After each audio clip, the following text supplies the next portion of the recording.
Bonjour et bienvenue dans votre agenda, tout de suite votre programme sélectionné par KTO.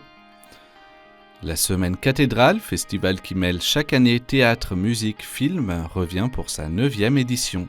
Du 11 au 15 août, des comédiens, musiciens, artistes du son et de l'image seront réunis à la cathédrale Sainte-Cécile à Albi. À l'occasion du 400e anniversaire de Blaise Pascal, ils vous feront voyager dans l'univers philosophique du philosophe à travers des chefs-d'œuvre de différentes époques.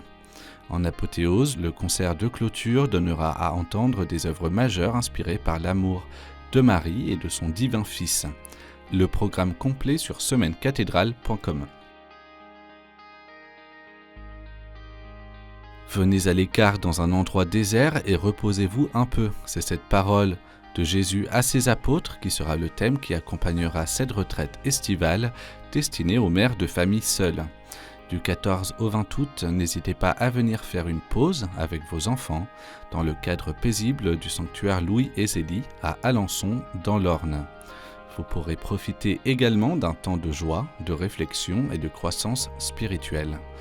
Au programme des journées, visite du sanctuaire, excursion dans la campagne, veillée de prière, messe et enseignement. Les activités de vos enfants seront assurées par une équipe de religieuses et d'éducateurs.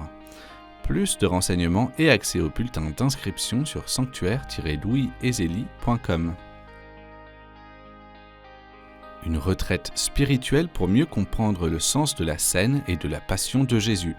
Les jésuites vous invitent à passer la semaine du 27 août à Villarodin-Bourget en Savoie.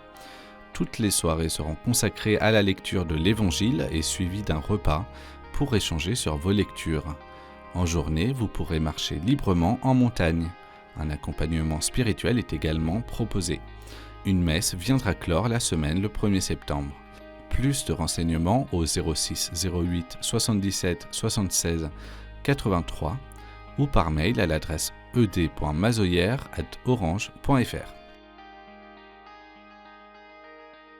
Du 11 au 15 août, on célèbre Marie au sanctuaire Notre-Dame de Quézac. Pour cette 160e semaine mariale, une multitude d'activités vous sont proposées pour vivre cette semaine avec des journées à thème. Journée de la santé, journée des paroisses, journée des mouvements, journée des services, journée des jeunes et enfin Assomption de la Vierge Marie. Chaque jour, des messes seront célébrées, mais il y aura aussi des concerts, une célébration mariale, des vêpres et la prière du chapelet. Le dernier soir, une veillée de louanges, suivie d'une retraite au flambeau. Vous pouvez également être logé sur place. Réservation au 04 71 62 28 15 ou à l'adresse bethany.quézac@orange.fr. Si vous avez des informations à nous faire parvenir, n'hésitez pas à nous écrire à l'adresse agenda@ktotv.com ou bien à l'adresse qui s'affiche sur votre écran.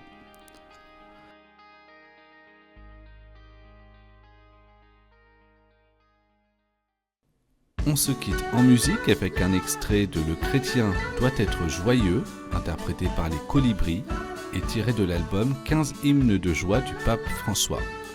L'équipe de KTO se joint à moi pour vous souhaiter une agréable semaine.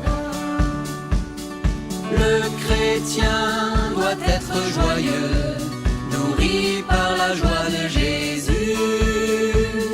Le chrétien doit être joyeux, ne nous endormons pas. Il faut savoir garder notre foi vivante par la prière et les sacrements. Le chrétien doit être joyeux, nourri par la joie de Jésus. Le chrétien doit être joyeux, ne nous endormons pas.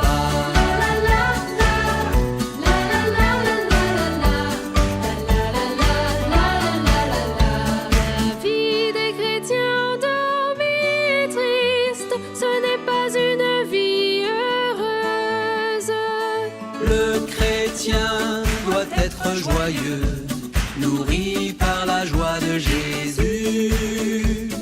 Le chrétien doit être joyeux,